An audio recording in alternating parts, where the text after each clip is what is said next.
Welcome to Critical Defiance, the podcast that dares to ask, wait, what exactly are we defying this week?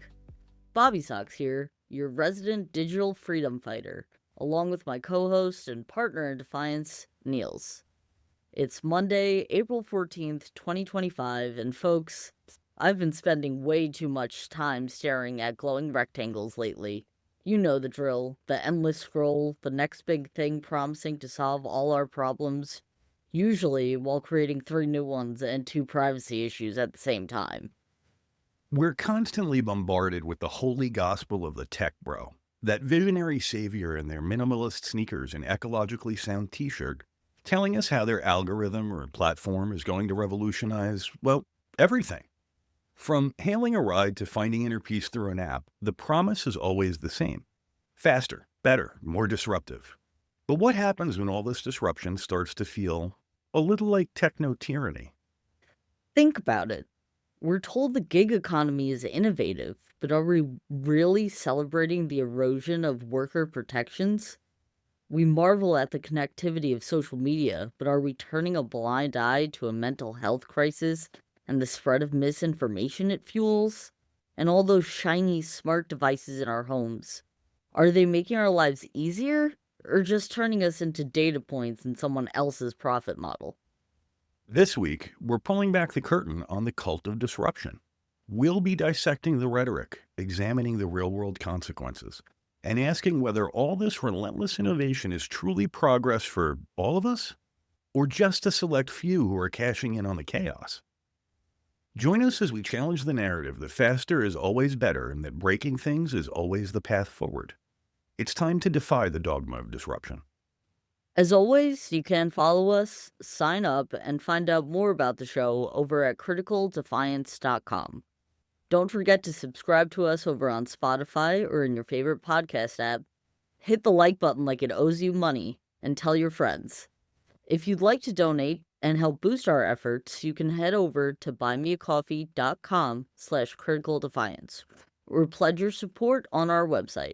Every little bit helps on our journey to bring you great content. All right, so the big three for this week, we've got a couple critical stories. Number one, the curious case of Kilmar Abrego Garcia.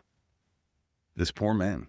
Yeah. Kilmar Abrego Garcia is a Salvadorian citizen who resided in Maryland and was deported to the maximum security prison, CCOT, in El Salvador in March 2025. Now, this was despite having both a U.S. immigration judge's order protecting him from being removed to El Salvador since 2019, and a wife and a 5-year-old child who are both American citizens. According to the Trump administration, this man was deported due to an administrative error. And they've since argued that this error can't be rectified by American courts since they have no jurisdiction over Abrego Garcia in El Salvador. So we're starting off a little crazy. They're admitting that they screwed up and deported the wrong guy. But from word go, they have effectively basically said, well, he's not in our hands anymore. You don't have jurisdiction, to every judge that's interacted with this, Bobby. That's insane. Yeah. They admit that they mistakenly deport a man, and then since he's not in the country anymore, it's out of their hands. Yeah, it's not their problem anymore. And it's the craziest argument I've ever heard, but it's the argument they're making. So the deportation garnered significant attention, highlighting issues within the U.S. immigration system and the immigration policy of the second Trump administration. Despite being deported to a maximum security prison, this man has never been convicted or charged with any crime in any country. Yeah. Absolutely insane. So on April 4th, a judge ordered that Abrego Garcia be returned to the U.S. no later than April 7th. On April 7th, the Trump administration lost their appeal at the appellate level, but they got a temporary administrative stay from the Supreme Court of the U.S. that blocked the release of Abrego Garcia in the foreign prison until the court could review its final ruling on the matter. And then the court did. The court reviewed. And on April 10th, the U.S. Supreme Court directed President Donald Trump to facilitate the return to the United States of this man who they acknowledged they deported in error. Okay. So follow along with this narrative. Less than a day after yeah, that, I'm trying. there was this really tense hearing Friday afternoon, and the Justice Department attorney repeatedly stonewalled the judge, basically said that they could not detail the steps that they were taking to secure his return, and admitted that there was no information they could provide on exactly what his whereabouts were. You deported him and then you lost him entirely? Apparently. Is that what's happening? So that's where it was Friday. And then over the weekend, it progressed. The Trump administration effectively said that the judge didn't have the right or ability to compel them to do anything in another country or to negotiate on anyone's behalf. So at this point, the attorneys for Abrego Garcia are asking for a contempt hearing. The administration is not complying with a lawful court order. In fact, they're trying to find every way they can to minimize the power of the courts in the background. And in the meantime, this man is suffering in what is effectively a work prison that's supermax. It sounds like the Trump administration doesn't want this man to be brought back because then he's going to talk about where he was. Yeah, that's exactly what it is. And what was done to him. That is exactly what it is. He's going to talk about what they did to him taking him out. He's going to talk about what this prison is like. He's going to talk about the process. He's going to talk about how people are treated. He's going to talk about the fact that it's a freaking work camp. Yeah, the last thing they want is Abrego Garcia back in this country telling the truth. So we're keeping a tight eye on this one because it's one of the scarier cases out there right now. The administration is effectively saying, hey, if we deport you by accident, there's nothing anyone can do about it. Even if there was no evidence you ever committed a crime in your entire life. Yeah. It's egregious. So we can roll from there to another deportation case, and that's going to be number 2 on our big 3, and that's Mahmoud Khalil's case. From CNN, a Louisiana immigration judge said Friday that Columbia University graduate Mahmoud Khalil, a legal permanent resident, is deportable. Now, what's interesting about this is the judge's decision came after the government submitted a memo Wednesday from Secretary of State Mark Rubio, alleging that Khalil could be deported because of his, quote, beliefs, statements, or associations, end quote, that would compromise U.S. foreign policy interests. That's horrifying. If you think about what the government's done here, they've gone from saying this man is a terrorist sympathizer, which is what they initially tried to say when they picked him up. And then there was no evidence of that. So instead, Rubio is stating that his beliefs compromise foreign policy interests. What is going on here? That's not the way this works. And you can't, something as U.S. foreign policy interests. And it's so broad. You know, it's a broad term. So now beliefs, statements, or associations that could compromise are super broad. You can be deported like that. If we think you're too good at fighting against this administration, you're allowed to be deported now. It's important to note here that a removability finding in immigration court means the judge has determined that the individual is subject to removal from the U.S. due to a violation of the law or a lack of status. Neither of which seems to be going on. There doesn't seem to be a lack of status and no law was violated. They want him deported for his, quote, beliefs, statements, or associations. So the judge's decision doesn't mean that Khalil will face deportation soon, as he has an ongoing case in New Jersey as well. A federal district judge in New Jersey ordered attorneys on Friday to hold a telephone conference immediately after his hearing in Louisiana, so things are moving forward. We expect to see appeals. We expect to see a fight. It's going to take a while. But I don't know which is scarier, the Abrego Garcia case or the Mahmoud Khalil case. I think they both have their own terrors. They have huge implications, and at least in my eyes, neither of these men deserve to be deported. You know, it's hard, well, especially in Abrego Garcia's. Like this, they were admitting that it was an error, but they pulled a slick one there. The administrative error means that it was a paperwork error, right? That's actually the legal meaning for them, for an administrative error. It was a clerical error. Which means that no particular party is responsible, which means that no one is required to remediate the situation. If they had admitted, say, an identification error or an error in his arrest, it would be incumbent on them to resolve the situation. So they've been playing Yeah, this but game from go. They went with administrative error, knowing that they were going to play the long game. And now they are testing the courts. Now they are testing the courts to see how far they can go and if they can get away with it.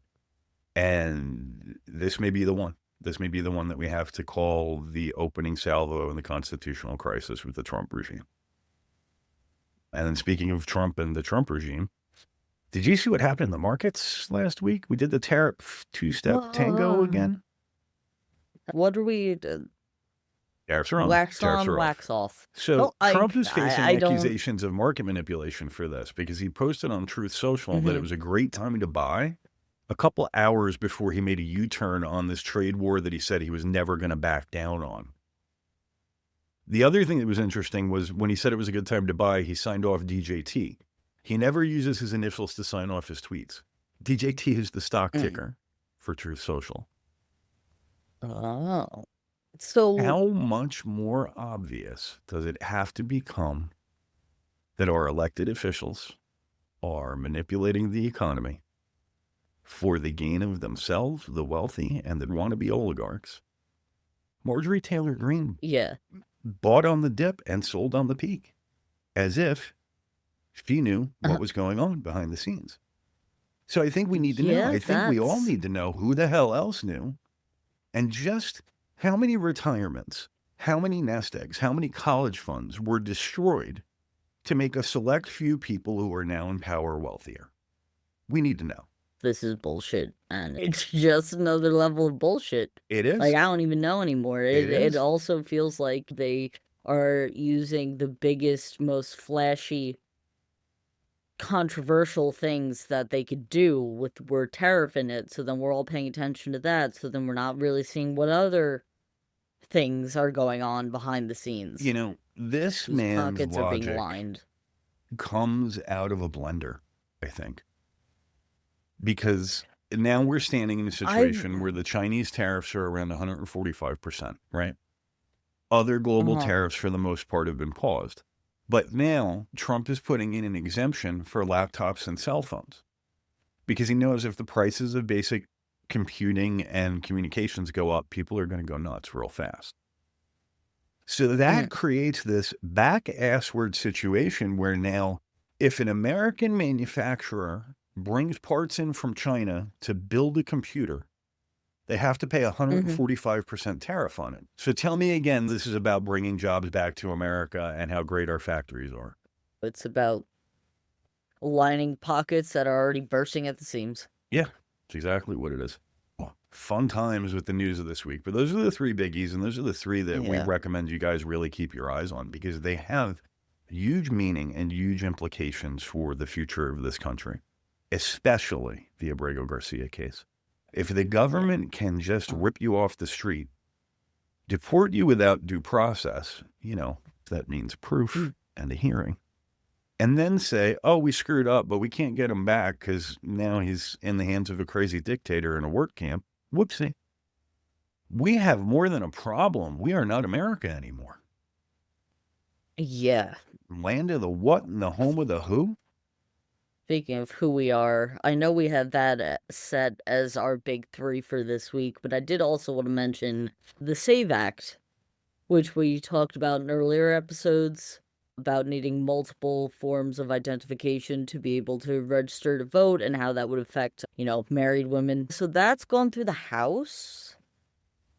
Yep. We're still waiting to hear what's going to happen with the Senate. Now is the time. Call your reps, because if you don't, your mom, your sister, your daughter, even your wife may not be able to vote if they have to re-register at any point.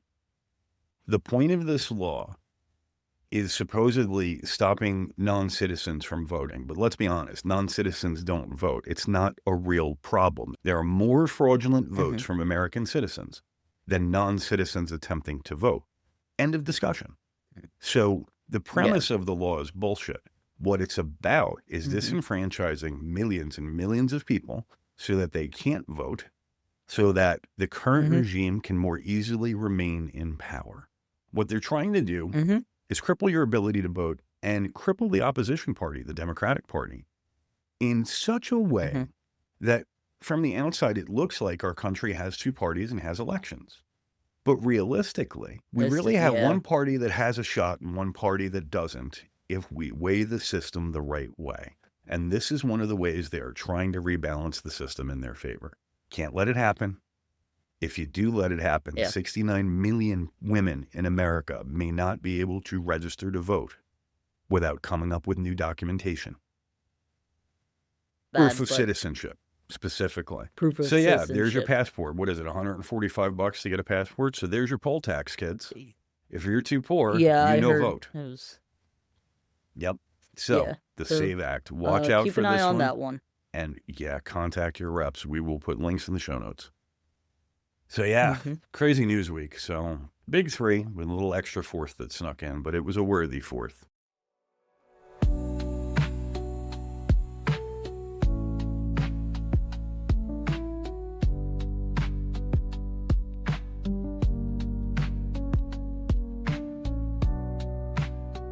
It feels like every week there's some new app, some groundbreaking tech promising to change our lives. And often it does in fascinating ways. Yeah, usually by making me download yet another thing that wants all of my data and sends me endless notifications. But, beneath the shiny surface of innovation, I think there's a really important conversation to be had. Absolutely. We often hear this unquestioning praise for disruption. But what are the real-world impacts of that disruption? Who are the winners and the losers in this constant cycle of change? Exactly. Are we so dazzled by the next big thing that we're not stopping to ask if it's actually making things better for most people? Or are we just streamlining the path to more inequality and, let's be honest, a whole lot of dystopian headaches? That's what we're digging into today. It takes a little digging. I'm sitting here settling in with my coffee, and I'm thinking about, and I'm sure you are too, the disruptor, And there are a few images that come to mind. Elon in his suit jacket and his cheesy-ass T-shirts is one of them, that kind of shtick. But think of it, like the uniform, they have the hoodie and they all wear Chucks or like sneakers that were recycled from soda bottles in Guam. And they're always using words like synergy and paradigm shift with their little crazy messianic zeal. It's like some weird tech hipster. It is. And it's kind of, in my 20s, I was kind of the prototype to one of these guys, which I don't like admitting. But wow, they have taken it to a level that is just, it's different. It's become a leading subculture, I think, this tech bro archetype, whether we're talking about oligarchs or as some folks have called them, broligarchs, down to the guys that imitate them. They all share one thing. They share this underlying philosophy that basically boils down to move fast and break things. I gotta ask the obvious question, Bobby. Do we think this is a good thing, or do we think it's a good general approach? As a broad approach to everything, definitely not. In some situations, in some subcultures, or even jobs, sometimes you need a disruptor, and a disruptor can be important. It feels like these tech bros just want to destroy without a purpose. Some of them do. Some of them have this thought that the best thing to do is throw a grenade in the room, pick up the pieces, and see what's useful, and ignore pre-existing structures. Well, right now I'm watching them do that with our government, and it's not panning out well at all. And the way this is going to play out in the next 6 months, 9 months, 12 months is even worse as people start to realize just what they've lost, just what services and programs and money is gone now. Because of disruptors. Lately, with everything going on in the news, I've got a lot of pause when it comes to disruptors. They scare me a little. I'm a little traumatized by Elon. And I got to ask, are these people really geniuses? Or are they just geniuses at marketing stuff that we already have or already know with like a little twist of tech flavor? That's actually a really good question. Makes me think about the people who invented things like Uber and Lyft and creating a whole gig economy. Gig economy, for those who aren't really sure what that means, is think of all those apps that are like, oh, you can get a job delivering, you can DoorDash, you can Uber Eats, you can grocery shop for people, or just, the general Uber, Lyft, stuff like that, where the main marketing ad of it is, be your own boss. And then there's a huge rush for those jobs, and it very quickly goes from you should do this, it'll make you money, to they have no positions left in your area and you're making dollars and cents. And like, did we Hmm. destroy the taxi industry and make something better? Yeah. Or, Yeah. Did we, or did we just make something different? Like, is it better or is it just different? I think to your point, when it comes to gig workers, having tried it, there are some things about being a gig worker that you don't get that you would get from a normal job, like benefits, job security, and mm, regular hours that yeah, you can rely on. So there are some serious downsides. Do you have the option of working for yourself that way? Absolutely. Are there people who do a great job with it and make a mint? Yes, absolutely. But it is a job. It is working for yourself. hmm, And what I see in the gig economy is people don't realize that they are running their own business and that business is them. yeah. They treat it like a job. And if you treat it like a job, it's a job that comes with nothing. It's really rough. My question is, I guess, are we exploiting people to do cool things? Yeah. It felt like in the beginning, the start of the gig economy seemed like such a good, like something that was going to boost economy, make it easier for people to get jobs, like help the workforce. And the more you dig into those types of things now, some kind of just seem like apps to dead ends. In the beginning, it looked like they were going to fill in gaps in jobs and labor in the work market. But in Mhm. the end, no, it became this weird other thing that really is Yeah. neither a job nor not. And Yeah, people yeah, fight over positions, almost like fighting over resources to try to be a yep. DoorDasher or an Uber driver. I feel Hmm. like it has exacerbated situations when it comes to employment. I think you're absolutely right. All of this comes out of, this is all tech driven, but all of this comes out of connective tech, tech where people learn Mm, about these products through word of mouth or through sharing, posting, liking. So effectively social media, right? mhm. So I think that's my question for you today, Bobby, is social media, like straight up, is this about connection or is this about controlling our views in the bubble we're in? Social media is one of those things that, especially because it's something that I tend to look at with a psychology lens, it's terrifying and fascinating. And where we are with it now, it seems like it was marketed to us, you know, at least when I was a kid and things like Facebook were first coming out, it was marketed to us as connection.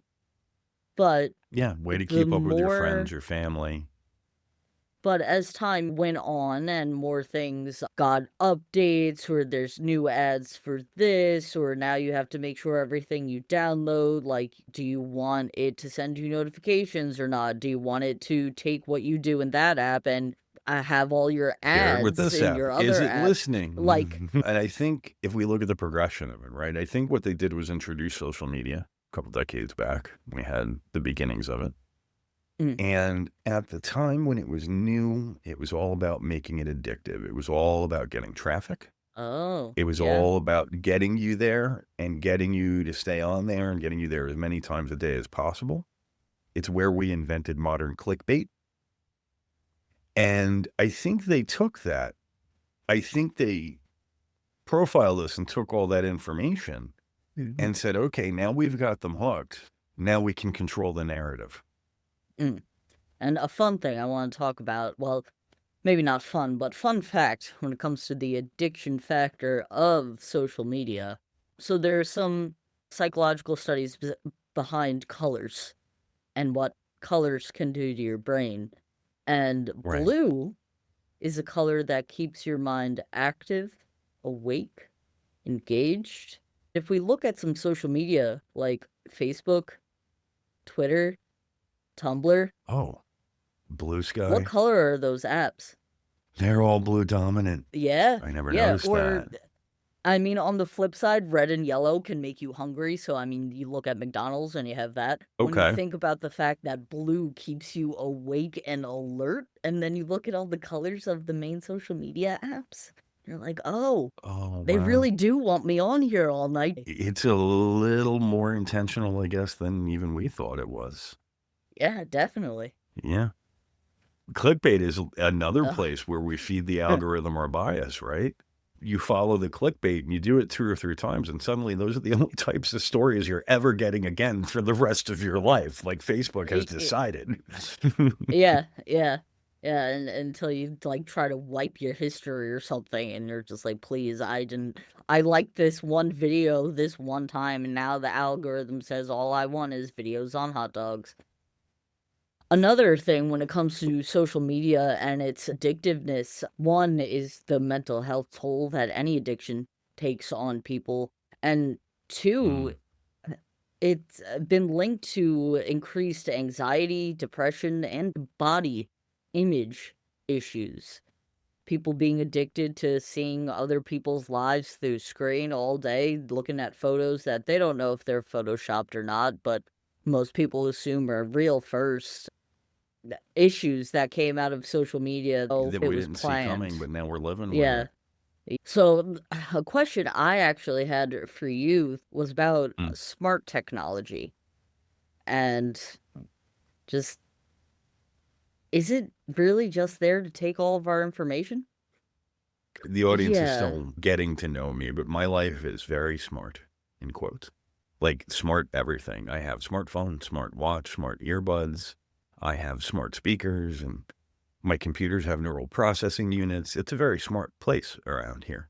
It's very weird. Well, not weird, but we have kind of different dynamics in that sense, because if I could, I would keep everything, maybe not analog, but I remember being in school and them introducing the smart board and me having a panic attack, being like, no, put the chalkboard back. What do you mean there's a screen?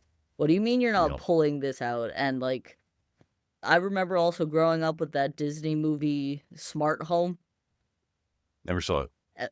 Whole AI home hologram woman who is the home. And eventually the home locks everyone in it. So, for I me, just it think started I've with Star always had a Trek. fear. Oh, Okay. okay. And I didn't. For me, it started with Star Trek. I saw at a very young age, 5, 6 years old, people verbally interacting with a computer that was a partner and an assistant and sometimes a coworker. And then you fast forward and you take that same influence, and I know it's cheesy, and you roll to Star Trek The Next Generation, and then you've got a walking, talking computer who is a functional part of the crew. Yeah. And my brain said, how does that map to reality? And I've always chased that. I've always chased that idea that we can have this digital assistance, this digital partner. I don't want a digital replacement. I've never been a fan of the James Cameron view, Terminator and Skynet. I've always been a fan of how do we use these things as assistive technologies to make ourselves better, more efficient, more comfortable, more relaxed. How do we use them to help disabled people? How do we use them to help people who are disadvantaged in some way? And that's all great, but that's not what the industry focused on. Let's be honest. Yeah. The industry focused on creating smart devices to collect data points. And I think my generation, or at least the way I grew up from that, Disney movie Smart Home to reading 1984 in high school, I always was a little wary of technology that could hear me. Like, I remember when cell phones first started having a voice thing on it, and I was like, how do I make sure this is off always? And the truth is, you really can't. Yeah. That's one of the creepier parts, is you really can't. Let's And that keep we talk more adding about that in smart our tech. privacy episode. But yeah, we keep adding smart tech that very often has open doors, Bobby. And that's the thing. Your average smart speaker or smart display is very easy to compromise. And beyond that, if you've got somebody who knows how to jiggle the legal system the right way to get even gray area access to it, You've already put the microphone and camera in your home, so you've done the work for them, you know. Yeah. But even in normal use, when everything is normal and nothing is weird and creepy, it's still weird and creepy because everything you do with these devices is tracked and telemetry is tracked. I run my own system to filter out spam and ads and crap.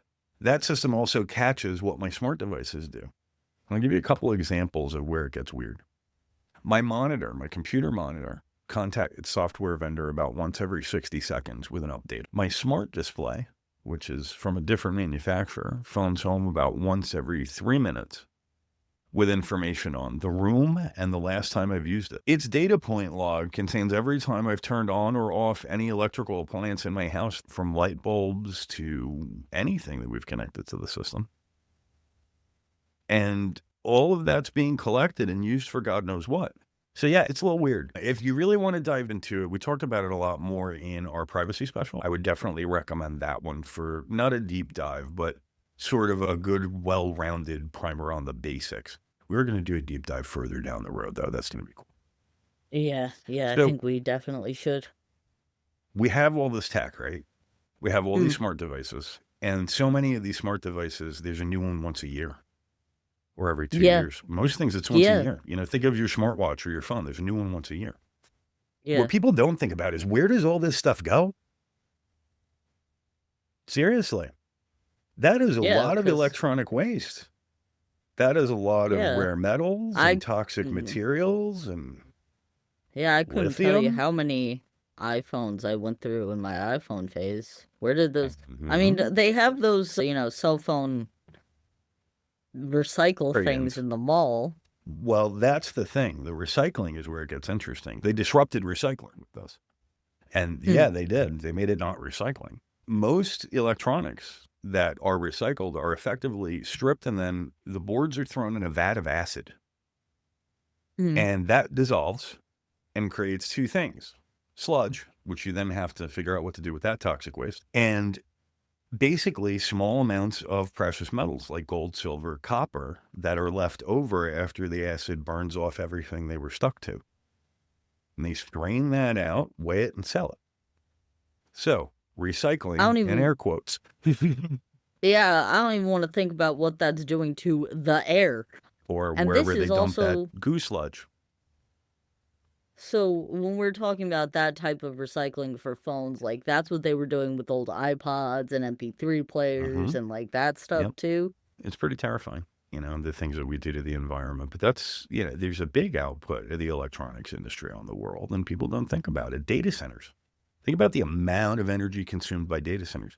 Did you know that 3 Mile Island, the very infamous 3 Mile Island, has been brought back online at 50% capacity to support data centers? Jesus. That's how much power data centers use. And that necessity, by the way, was created by AI, because AI uses a lot of horsepower.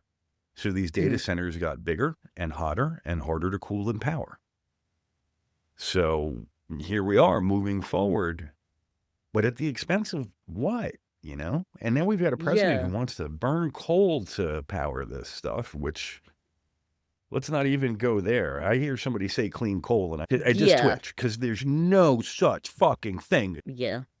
But here we are. Speaking of coal, we are seeing historical parallels with the Industrial Revolution and how the Industrial Revolution had this race for the industry, and It really was a race to get to manufacturing mass production. It was a race to get to that level of labor and labor management. And it was probably the birth of the worst of what we've started to do to the world in terms of the environment, and coal and tar and shit in the air. Well, think about the Industrial Revolution. We started basically with coal, fueling most of the power for the Industrial Revolution. And what did we get for our efforts? We got smog. Your generation is not really used to smog like my generation was. I grew up in a world where in some cities, you got up and you looked out the window and you saw how gray-black the sky was and determined whether or not you'd be able to breathe okay that day. Yeah. Well, because of good environmental regulation, we haven't had that problem. But yeah, so, that was the age of smog. And we want to bring that back now? What the fuck? My asthma's already not happy when the pollen comes back. I don't think I'm gonna make it through smog. Right? And thanks to what we've done to the environment, you know that the pollen season is now longer, right? Yeah, I did hear about that. Yeah. Your North American pollen season, as of, I think it was 2009, is now 20 days longer than it used to be. So, yeah, how do we take our power back? How do we get control of all this tech disruptor smartness and stuff that they've introduced into our lives? I think that's the big question, is how do we dodge the snake oil and avoid the salesman, right? I would say a big, good first step is being mindful with how you're using your technology. And also, I think a big thing is, do you really need that new phone every year? Or are they I just feel selling like, it to you out of FOMO? yeah, because I feel like we've also got to a point in our society where we feel like we need to have the latest, shiniest, brightest, sparkliest technology on the market as soon as it drops. And that, with what you explained about how technology is quote unquote recycled, I don't think we all need the newest phone every year. I think we can keep our phones until they start not working. Let's try to lessen that footprint. Voting And with your wallet's a big one. Look into which of the companies that you're dealing with or interested in dealing with or buying something from or subscribing to a service from. Look into their ethics before you commit. mhm. Be a little bit more responsible with your wallet, and you can do a lot to change the world. You can have a bigger impact than you might think. Demand transparency. Don't deal with companies that are shady in aspect or in how they publish things like numbers, performance, reviews. You want clarity. You want your digital landscape to have clarity to it. You need to dodge those snake oil salesmen and the synergistic perplexity that's going to fix the Firbits with the deliverable, scalable system wanker. I thought I lost the ability to understand English for a hot second there. I think for me, another big thing when it comes to moving forward is what we try and foster on this podcast. Be critical. Don't be an asshole, but look for flaws in form and function when you're being sold the next big thing. So yeah, I think we went into Tech Bros this week because Tech Bros are popping up everywhere now. It's becoming a social archetype. We don't need more of these. We really don't. With the hats and the t-shirts and this. No. I liked them better when they still had fedoras and were pulling the whole milady crap. Right. Now we're here. So I think that's our big thoughts for the week.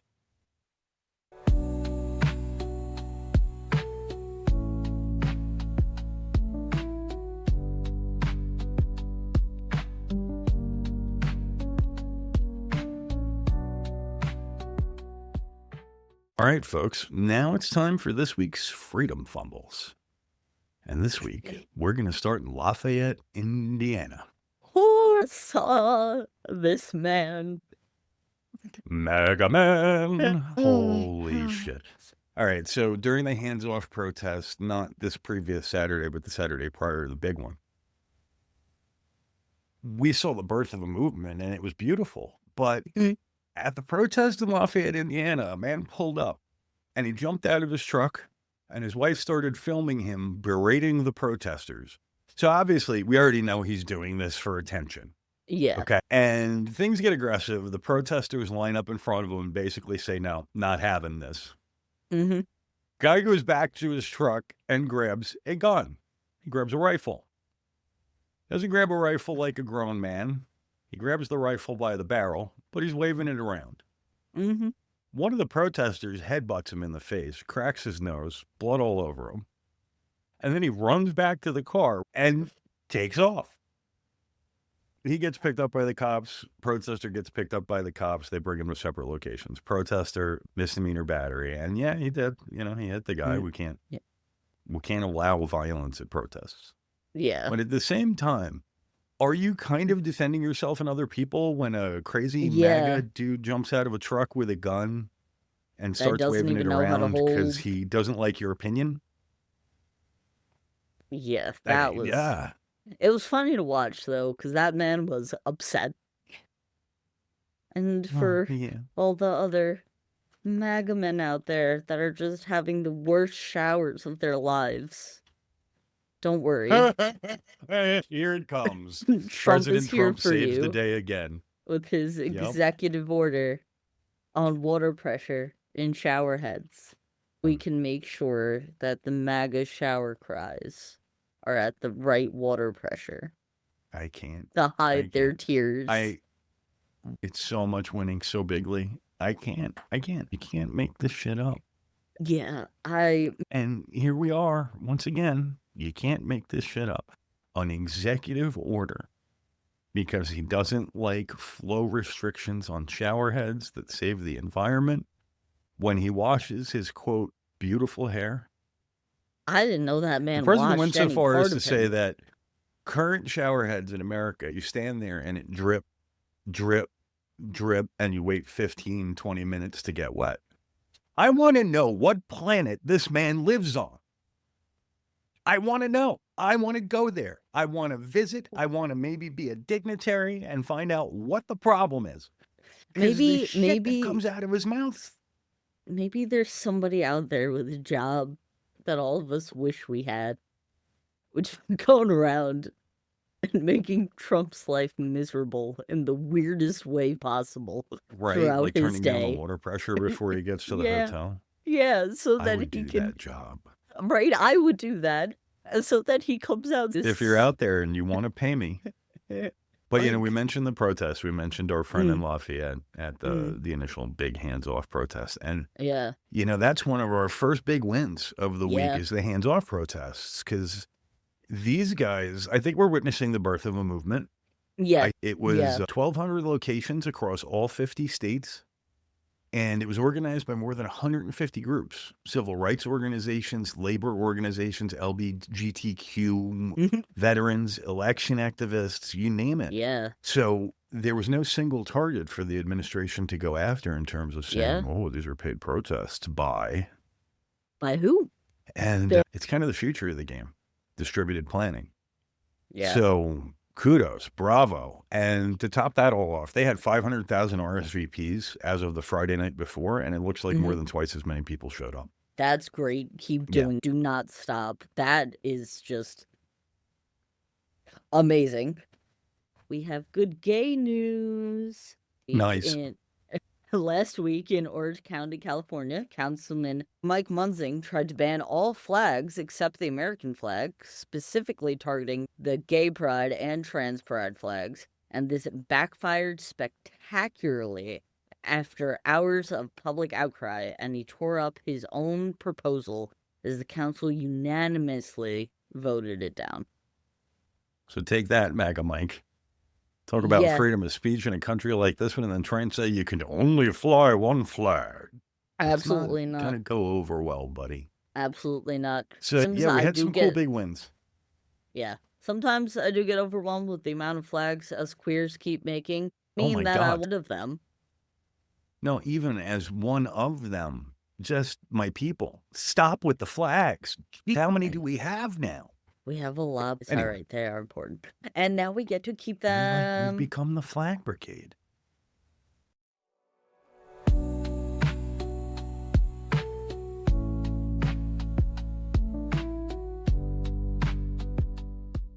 Every week we like to talk about stuff you can do, stuff that we can do, stuff that we can all do. And I think this week I'm going to start by saying, I know you're going to hate me for this.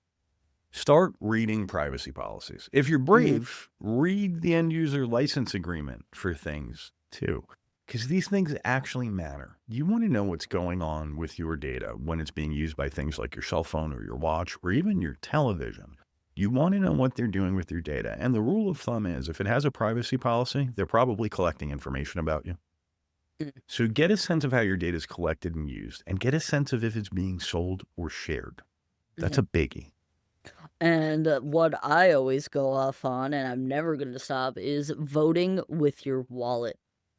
Think about a company's ethics, their transparency, their accountability, and their reputation, and if their morals align with yours. Boycotts and the voting with the wallet that people have been doing against Target and other companies has been working. I know sometimes it feels like something really simple that can't make that much of a difference, but it has been showing these big companies that are dropping DEI. So keep making a point to vote with your wallet. It helps. It works. It's what the man will listen to. I think to close out, start thinking about joining a protest. I think it's time. Between the cases traveling through the courts, between the insane number of executive orders, the treatment of various classes of people, I think we actually need to hit the streets now.